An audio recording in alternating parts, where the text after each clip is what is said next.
So first of all, can I just thank you for being an example, for being a leader, for speaking truth to power. I know, the profession that you've chosen isn't always easy, but do you hear thank you enough? Unfortunately not, but I mean, thank you for thanking me because it really is about the work, right? So that matters a lot. Absolutely. Just talk to me about what this past year has been like. This has just been like a tsunami of change, and I know my mom's a school teacher and I know what she's going through up in Syracuse, but in New York City, the heart of this COVID-19 pandemic, what has that been like for you? Well, as you're probably well aware, I think what people need to think about is we have been trying to flip the nation's largest public school system uh, into virtual in a matter of a week and a day. That's not a fun feat. That is not something that is easy. And there, especially when people didn't necessarily have guidance or preparation towards doing such a thing, right? So much of this was on the backs of leaders like actual in the classroom, folks who said to themselves, we need to do this for the kids. And what people don't understand when I use the term first responders is really like, when America called us to say, hey, like, we need you to at least provide some sort of diversion for children and make sure that they got some learning done. And so many of us said, yes, we will do that and then some. So for me, I found myself, and I gotta be honest, like the first 3 weeks, I was trying to replicate class as much as I could. I Mm. had sessions and times that were open, yada, yada. And over time, I too started feeling a bit of depression because I recognized that while I was teaching, there were sirens going off, about 10 sirens a day right outside my window. And those of us who live in the city, we know like we're going to hear all these things versus if, you're in a place where everything else is more spread out. So I was hearing everything and anything when it came to that time. So generally the time has been wild, but I'm also grateful that we get to be part of one of the greatest professions, if not the greatest profession in the world in this case.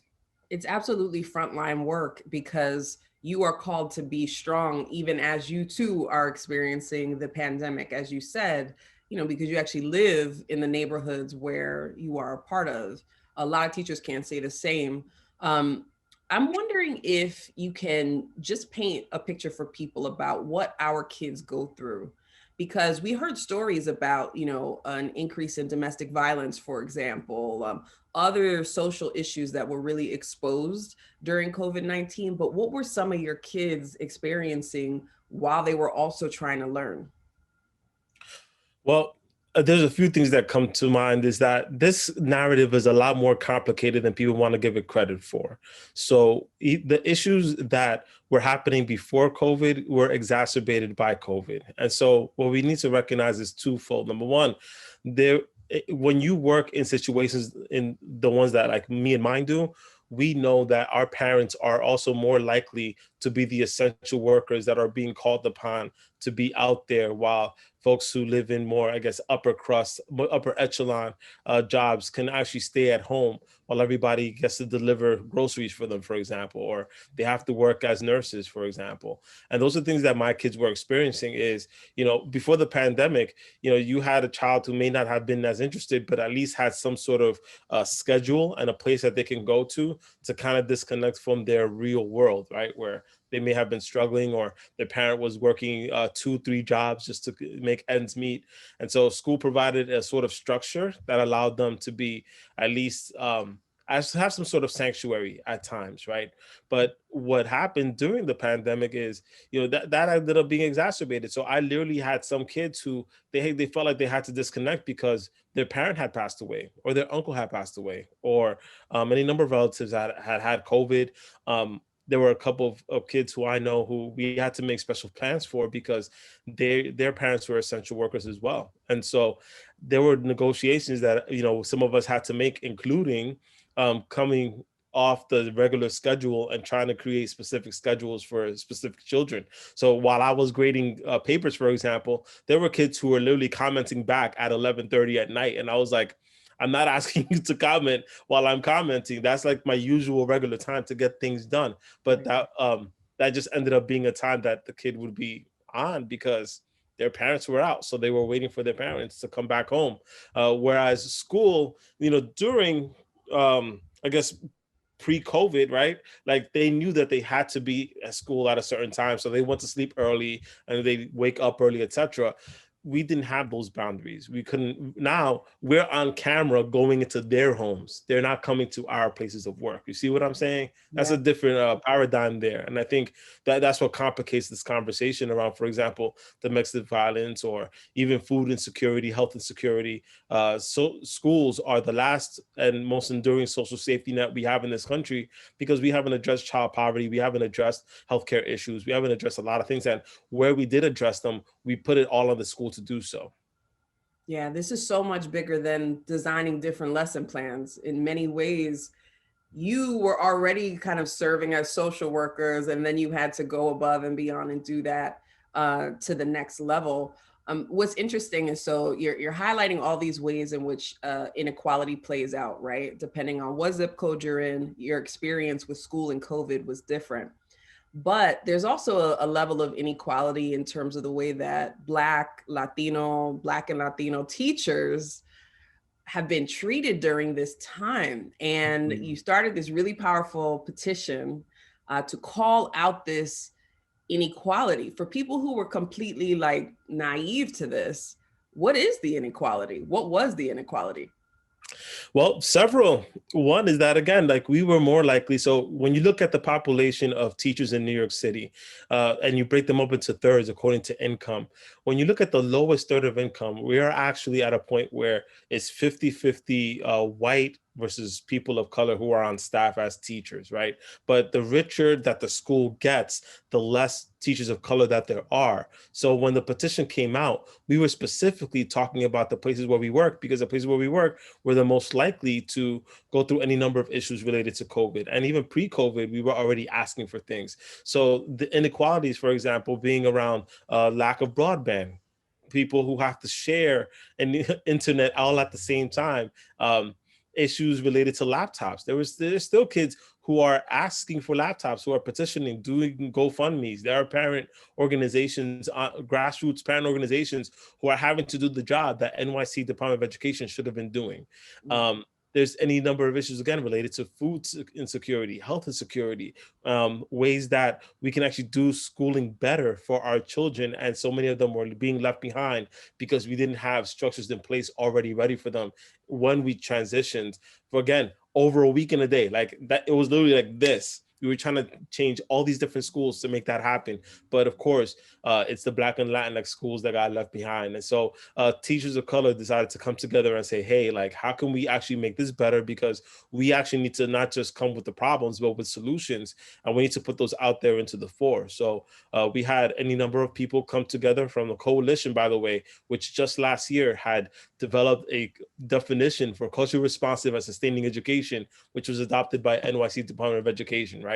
So the same coalition came together and said, all right, now we need to address the pandemic head on. And then what's going to happen beyond the pandemic, because we have to prepare for the next one. It can't just be that we leave it to any number of forces, whether they be big tech or multimillionaires and billionaires, to give grants to X, Y, and Z. The people have something to say. Those of us who especially are more inclined to listen to Black parents and Latinx parents, those of us who live in the same neighborhoods where our students live and breathe and all that other good stuff, but also the folks who are most attuned to the moment in time, because it wasn't just a pandemic, right? It's also a racial uprising. It's also any number of situations regarding fascism, right? Like so many of us we've been called it out. And Not new to 2015, us.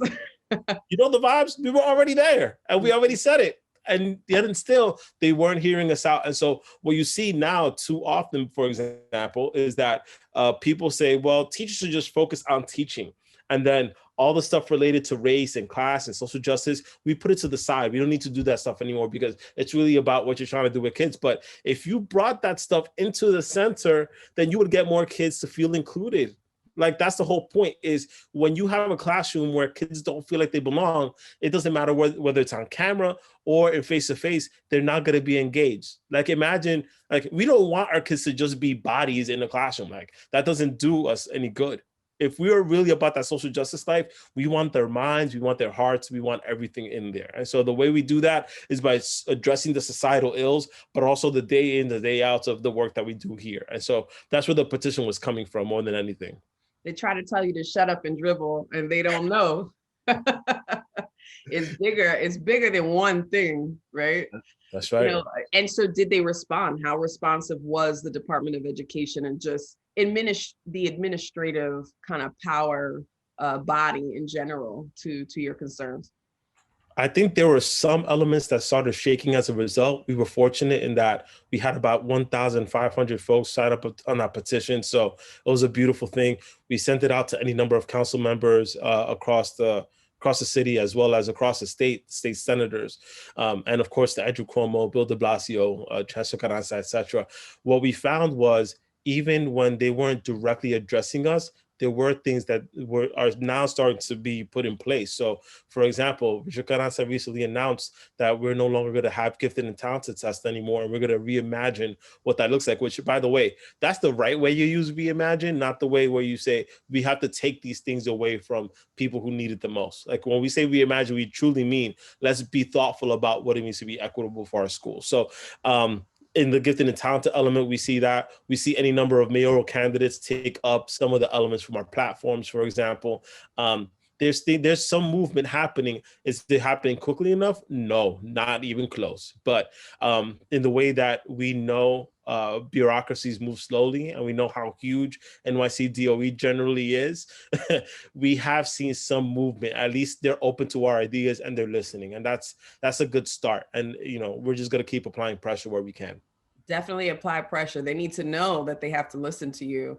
I have to get, we talk about kind of these larger issues, but let's get personal for a second about how you stay in this work, because there is a Black tax on Black teachers. There's a Black tax on male teachers, because y'all are expected to also be disciplinarians, and people expect a lot of things that they don't really say of you. And we know a lot of people enter the industry or the profession of teaching, and it burns them out. They don't stay. So how have you been able to have that staying power? What do you think will help others to stay too? See, these are good questions, right? Because I think the invisible tax framework is really powerful in that it actually addresses the day-to-day work of Black and Latinx teachers, and even, teachers of color more generally, because I do know any number of Asian teachers who are about that life too, Native American, First and Indigenous, etc. Not to mention, let's talk about like LGBTQIA folks as well. Like that's important, disability, etc. So those of us who are trying to figure out how to be more inclusive about this work necessarily want to build in a social way. So one of the ways that I've done it is by continually thinking about squad. What does it mean to actually have a collective of people? I'm fortunate in that I helped co-found, and I am the executive director of Educator, an organization dedicated to race and social justice issues and education. And even though we, basically we kind of just started in a way, because we were not the 501c3 powerhouse that we see so often, right? Like we're just a collective of folks who wants to create change. We've had maximal effort as a result. And so we've been able to move hundreds of educators towards this sort of dialogue, but also keep it centered on us. So that's been one. Squad is critical. Secondly, though, is also like understand and reframing everything that we do, and trying to make sure that like what we're trying to do is narrowly focused, A, on students, and then B, their families, C, their communities, and then D, the world writ large, right? It's very easy for us to just say, all right, like, let me just take any number of issues and try to like, jump into every single issue because I have something to say about it, which generally, yes, I do have a lot to say about a lot of things. And I've learned that over time. But when it comes to this work, if I want to stay, focused on this work, then I need to start from the people who I need to be serving. And that would be the children, whether it be the 30 or so children who have in each class, the 140 who I usually get throughout a classroom, or it's like the nation's children writ large, even the white children who may not necessarily ever enter my classroom. When I go out and give presentations, or I'm having, I'm giving speeches, or even conversations like these, I recognize that they too need culturally responsive and sustaining education, because in absence of that, they also get, white male heteronormative patriarchal structures that are pushed onto them too often, and so they end up being the CEOs and the other boss type folks, or they end up insurrecting the capital. And those are questions that I think need to be brought into the fore. We need to have them here and now, because those of us who've been know, it's a good time for us to close that gap between the folks who've been new and the folks who are shocked about what's happening now. What did you tell your kids about the terrorism at the Capitol? Well, I mean, as a parent now, what I start with is I understand that, building trust is a big deal. You can't just jump into a conversation like that without having done the groundwork, right? So that's important. But then, secondly, is once you build that trust, you can pretty much say, all right, everyone, I know this is a weird time. You just say, hey, like, if you need 20 or so minutes, let's have the conversation about X, Y, and Z. And sure enough, they open up. But it's a framework I've used, for example, when Trayvon Martin wasn't given due justice, when Mike Brown decisions came down, and all these other things that were happening. Ayanna Stanley Jones. And of course, I'm thinking about more recent cases with George Floyd, et cetera, right? Like, there's a lot of different tragedies that those of us who've been about that life have faced. And so when we see these things on screen, and all of a sudden it's like, oh, we have an insurrection. My kids were already ready because they already heard me say things beforehand. And I think they get it in a way that is different from adults. Adults already have so many different filters, right? We use these filters in order to survive in the spaces that often keep us from being as human as possible, right?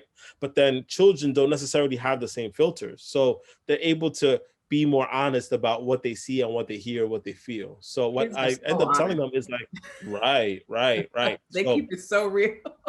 they keep it so real. But it's one of those things where if you as a teacher are not an active listener, then you're not able to parse out, what they're trying to communicate to you. And then you help them communicate it. So like when it came to the insurrection, it was like, yeah, like I saw all this violence. And then what happened to Blue Lives Matter? This is not the same vibe that we felt with like the Black Lives Matter movement, because with Black Lives Matter during the summer, the general consensus, which is backed up by data, is like they generally, as a consensus, want to feel like they belong in this country and make this country make them love them back. Whereas like this insurrection is like, no, actually, we want to make sure like these folks don't get love back, and we want to be the only group that gets considered in all these things. So hey, like these are things that definitely came out from the mouth of children. Power to the next generation. They're going to be the ones, as you said, who will be the adults who are voting and legislating and all of those things. So I'm glad that they have teachers like you who are being honest with them. I saw so many funny and crazy reports of parents in other states who are trying to keep teachers from speaking the truth, getting teachers in trouble, telling teachers that Joe Biden didn't win the election. I mean, it's a mixed bag out there of the pressures, and the ways that truth is suppressed. I think, we often talk about there are not enough Black men in public education and in teaching. The percent that is often thrown around is the 2% figure, the 2%. You've talked about growing up on the Lower East Side and going from a diverse school experience to one in which it was less diverse and teachers kind of interacted with you in a different way.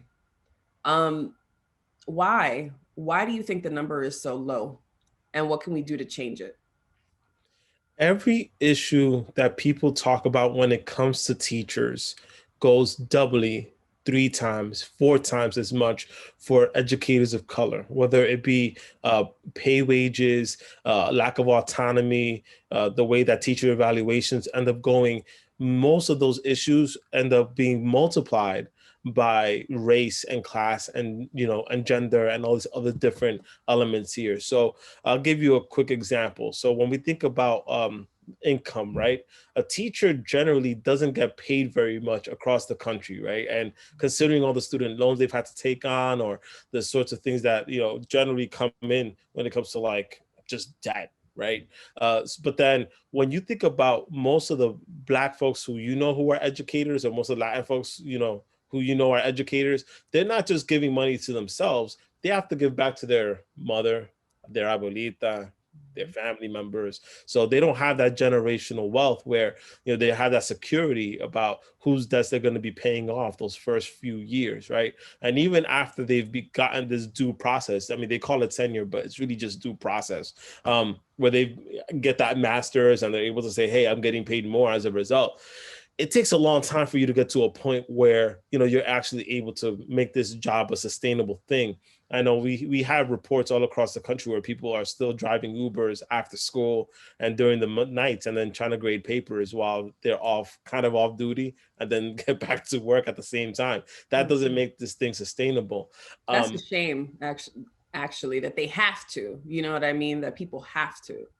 They have. In certain other countries, the profession is so esteemed, that they wouldn't dare put teachers in that situation, because who has the time?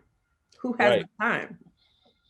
That's right. So those are considerations that I think are really important. But then also too, like, we have to think about how people get played against each other, right? So there are the Black male teachers who we know get often stripped out of the classroom after 1 or 2 years, get put into the dean position because they can control the students. They get to be the overseers, as it were, right?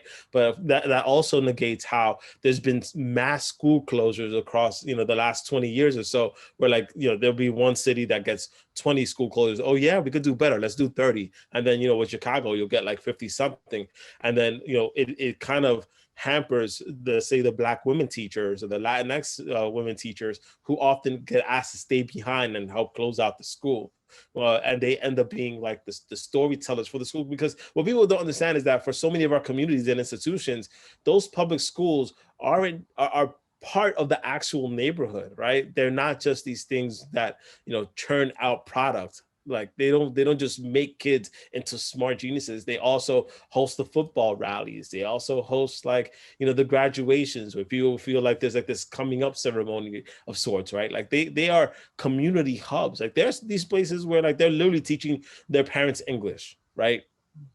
How to teach them coding. They teach them math. Like these are community hubs. But unfortunately, too much of our education reform has been solely focused on trying to create product instead of thinking about how that could be an integral part of our system. And so I think that's where you see so much of the issues when it comes to Black and Latinx teachers. Is like, we fully understand that connection because we lived through that, and yet so many of our schools don't love us back in that way. They don't want to see it. They just want to see product. They want to see some sort of achievement score go up, but then not talk about the holistic ways that we try to help make kids feel included and build relationships with adults whom they may or may not always see in their areas. So That's real. And that's a microcosm of society in general, right? Wanting the product from Black and Latinx people, but not necessarily loving the people in the way that they should be loved.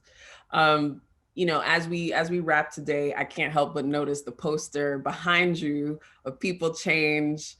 We have Malcolm Little, Malcolm X, and who he became. If you could give a word of inspiration to other teachers who are in the field right now, who maybe are feeling stuck, they're feeling down, they're going through that depression that you talked about, just about what's possible, could keep them going. I love your tweets every morning. It's like, hola mi gente. You give us some positive energy, for what's ahead. What would you tell them to stay inspired in this moment, to feel like change is still possible?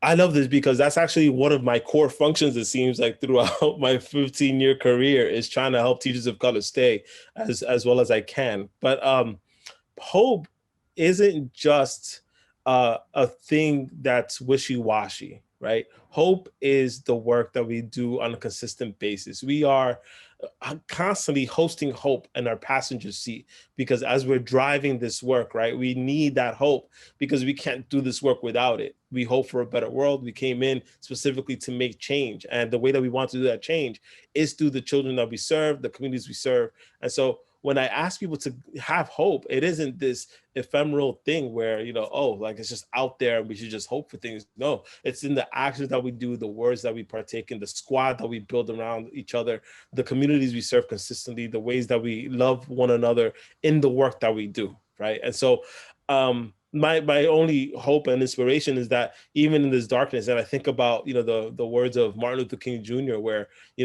you have the situation in Vietnam, you have a Vietnam War happening, right? And one of his first words out of his mouth, in the Beyond Vietnam speech at Riverside Church was, you need to take heart, because this guidance is the way that we get out of this darkness that we're feeling around us, right? We need to create that light and be that light for so many of our kids who need this. And so, may we all provide guidance and light for each other, and be that hope, and let that hope be that driver for the work that we do consistently. That's right. Being the light. That's something we're good at. We're pretty good at that. our no matter what's going on around us, we find a way, I think A must. we're fortified through the struggle in ways that a lot of people aren't. Jose Vilson, thank you so much for being with me today. And was there anything that I didn't ask you that you just wanted to address in general to people who are watching? Some people watching this may be in the education space, some may be completely outside of it, but are just interested in, this idea of justice in the space. Anything else that you want to bring up? I think just generally, we have to make sure that we have a good understanding that the educators who are on the ground aren't, and especially those of us who are of color, right, and conscious, we're not just good at the race talk. We have to be given multiple opportunities to express that social justice through the math, through the content that we're teaching, social studies, sciences, especially. We need to be really thoughtful about how we reframe expertise, especially at a time when we could use so many of the voices who have often been pushed out and pushed aside in favor of, the white dominant norm. So if we could be more considerate of educators of color and the folks, especially who are connecting to those kids and the communities, and make sure that their voices are out there in policy as well as practice, then I think we do a much better job for so many of our children. Agreed, 100%. We got to be at every level, right? A seat at every table. Jose Vilson, thank you so much. And good to see you. And I hope you have a great weekend and get some well-deserved rest, because we got to do it all over again on Monday. We got good things to do. Yes, ma'am.